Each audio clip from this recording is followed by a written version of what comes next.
La ilaha illallah, cahaya tauhid yang nyata, membebaskan jiwa dari sembahan selainnya.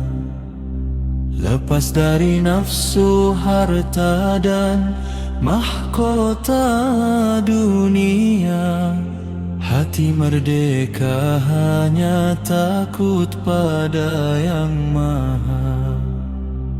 Hidup tenang bermartabat tanpa dusta, itulah hikmah pertama, sangat indah dan nyata. La ilaha illallah, ajarkan ikhlas semata, tiada riya, tiada puji dari manusia. Amal diterima Allah, pahala sempurna, hati bersih dari penyakit yang bernoda. Segala ibadah murni karena cinta, hikmah kedua jernih bagai embun pagi buta. La ilaha illallah, sumber ketenangan jiwa, hanya Allah tempat bergantung yang perkasa. Zikir padanya hilangkan gelisah dan duka, tak ada cemas walau badai dunia menerpa. Segala urusan disandarkan pada Zat Maha Kuasa. Hikmah keempat menyejukkan bagai teduhnya rasa. La ilaha illallah, tanamkan optimis dan percaya, berani membela kebenaran, tak gentar menghadap bahaya.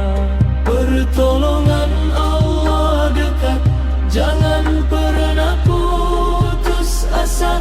Setiap langkah baik jadi ibadah yang bernilai. Jujur, adil, peduli sesama tanpa pamrih dan sangka. Hikmah kelima membangun pribadi mulia dan utama.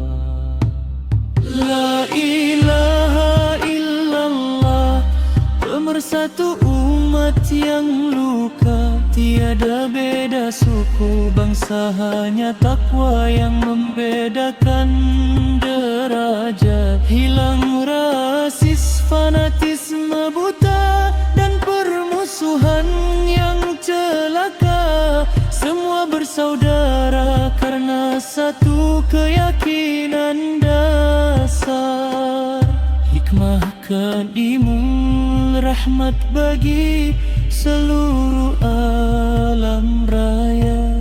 La ilaha illallah, kunci surga yang terang benderang. Barang siapa mengakhirinya, bahagia tak bertepi lagi sirna. Maka hidupkan kalimat ini hingga ajal menjemput raga. Istiqamah dalam tauhid,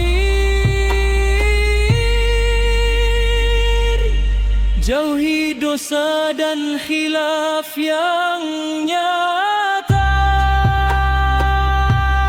Hikmah ketujuh menjadi harapan bagi seluruh umat manusia. La ilaha illallah, Hanya kepadamu aku pasrah dan bersimpuh ya Rabb.